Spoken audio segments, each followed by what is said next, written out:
তো হে ভিউয়ার্স, তোমরা সবাই কেমন আছো? আজ নিয়ে চলে এসেছি ফুচকা। তো আমাদের আজকে হবে ফুচকা পার্টি।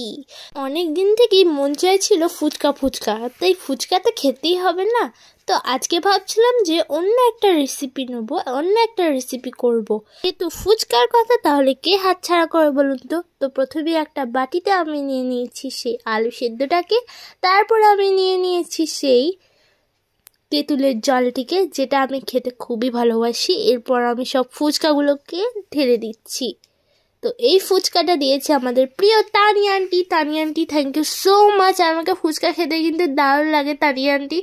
তুমি ভাগ্যে যে এই ফুচকাটা নিয়ে চলে এসেছিলে আমার জন্য। তো একটা জিনিস কিন্তু বলতে হবে, এই ফুচকার স্বাদটা কিন্তু দারুণ ছিল।